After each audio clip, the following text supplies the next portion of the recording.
का आखिरी टेंस आज हमको पढ़ना है present perfect continuous tense. Important tense है और ये थोड़ा जो प्रेजेंट कंटिन्यूअस टेंस है उससे मिलता रहता है, बस डिफरेंस इतना ही है कि इसमें समय दिया रहता है। जैसा कि हमने यहाँ पर लिख रखा है, पहचान में वाक्यों के अंत में रहा है, रही है, रहे हैं आदि शब्द आते हैं एवं समय दिया रहता है। यदि समय दिया रहता है तो प्रेजेंट परफेक्ट कंटिन्यूअस के अंतर्गत आता है, यदि समय नहीं दिया रहता है तो वो केवल कंटिन्यूअस के अंतर्गत आएगा। और इसका नियम है बेटा कि सिंगुलर नंबर के साथ हम हैज बीन का प्रयोग करते हैं और वर्ब की फर्स्ट फॉर्म में आईएनजी लगाते हैं। आप चाहो तो इस फार्मूले की मदद से भी ट्रांसलेशन बना सकते हो। ठीक, जैसा कि एक एग्जाम्पल है हिंदी में, राधा सुबह से पत्र लिख रही है। राधा सुबह से पत्र लिख रही है। ठीक, राधा सुबह से पत्र लिख रही है। अब राधा अगर केवल इतना लिखा होता, राधा पत्र लिख रही है, तो प्रेजेंट कंटिन्यूअस होता, लेकिन इसमें जो ये सुबह आ गया, समय दिया है, इसे ज्ञात होता है कि जो टेंस है ये आपका प्रेजेंट परफेक्ट कंटिन्यूअस के अंतर्गत आता है। तो इसका जब हम ट्रांसलेशन करेंगे तो सिंगुलर के साथ हैज बीन का प्रयोग करेंगे और क्रिया की प्रथम अवस्था में आईएनजी लगाएंगे। जैसे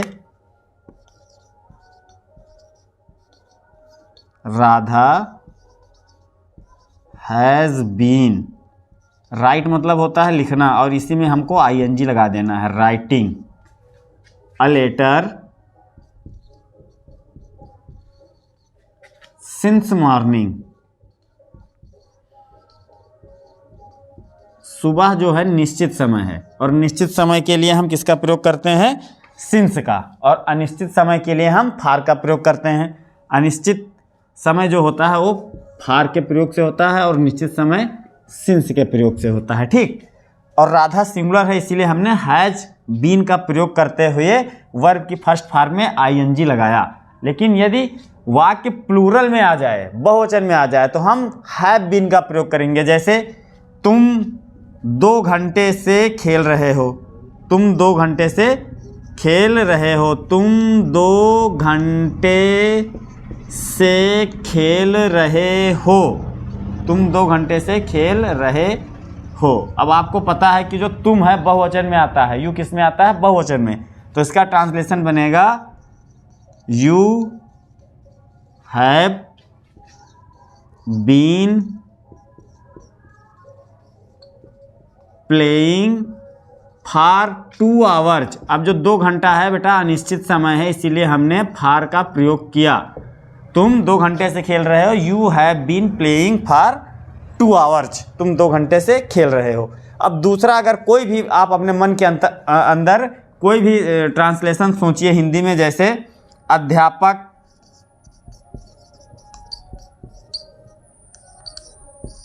अध्यापक 2 महीने से स्कूल नहीं आ रहा है। अध्यापक 2 महीने से स्कूल नहीं आ रहा है। ठीक, अब 2 महीने, 2 हफ्ते और 2 घंटे सभी अनिश्चित समय में आते हैं। तो इसका ट्रांसलेशन क्या बनेगा? Teacher has not been coming to school for 2 hours. बस केवल ध्यान इतना रखना है कि एक वचन क्या है और बहुवचन क्या है, अनिश्चित समय क्या है, निश्चित समय क्या है। ठीक, तो निश्चित समय क्या है? निश्चित समय जिसमें एकदम सटीक समय की जानकारी हो, निश्चित समय कहलाता है। सटीक समय की जानकारी जैसे 2 जनवरी से, 2005 से, सुबह से, शाम से, ये सब निश्चित समय है। और अनिश्चित समय क्या है? पिछले रविवार से, पिछले हफ्ते से, 2 घंटे से, 2 महीने से। ठीक, ये सब अनिश्चित समय है।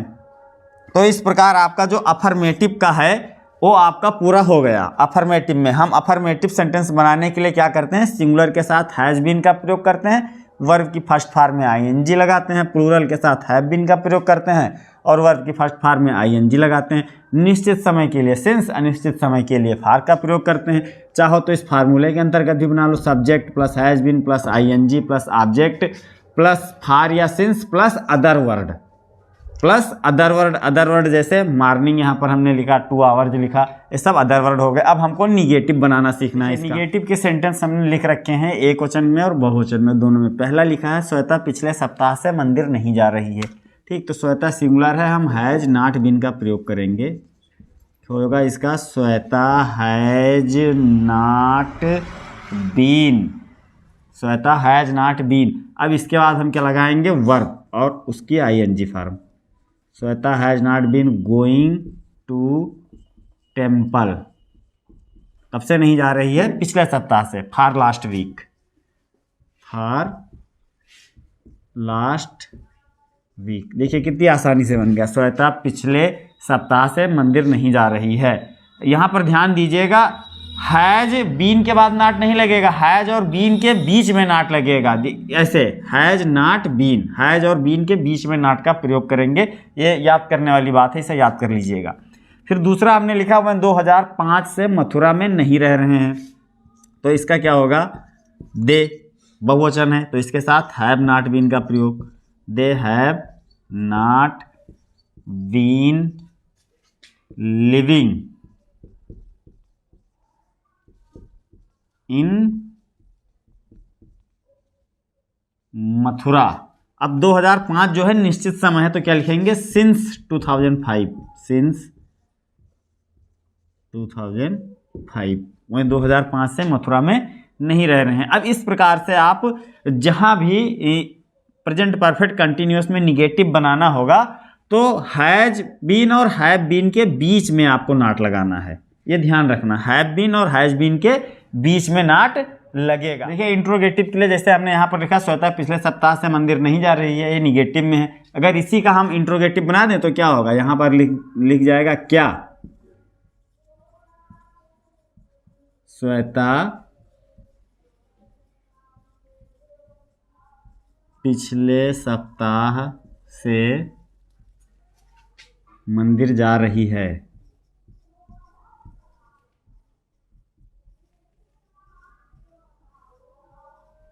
क्वेश्चन मार्क, क्या श्वेता पिछले सप्ताह से मंदिर जा रही है।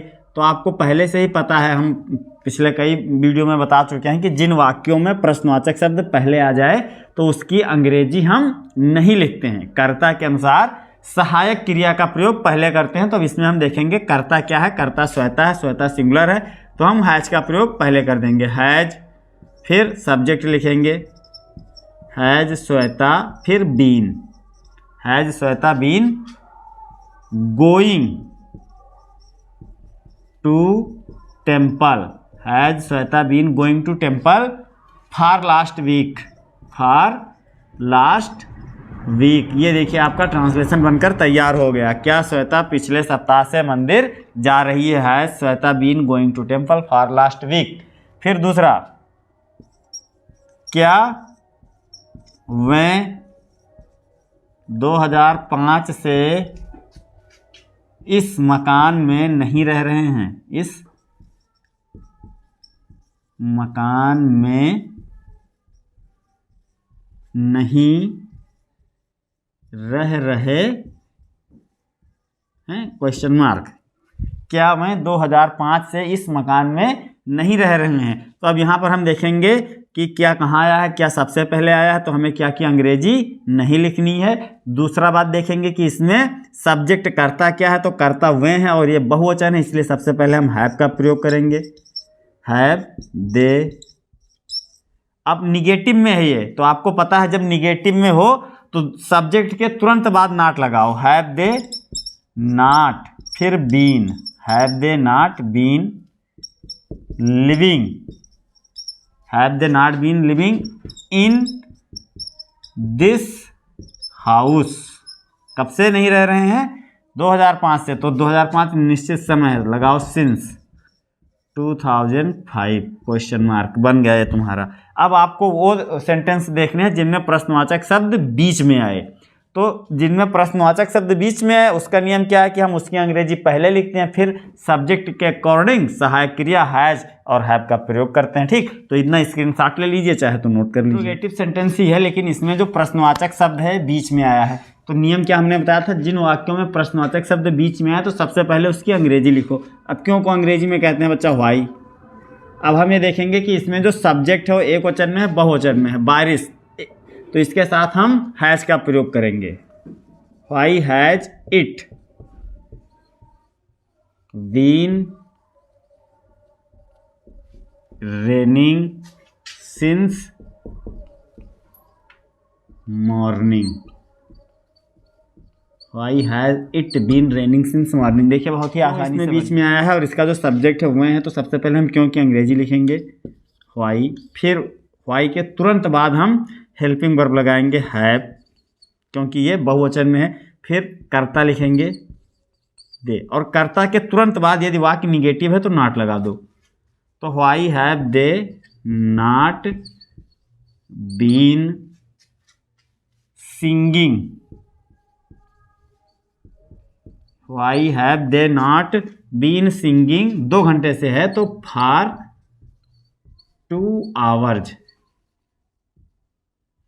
बस बन गया आपका ट्रांसलेशन। देखिए वह 2 घंटे से गीत क्यों नहीं गा रहे हैं, why have they not been singing for 2 hours. तो ऐसे ही अभ्यास करते रहिए और ट्रांसलेशन में आप एक दिन निपुण हो जाएंगे।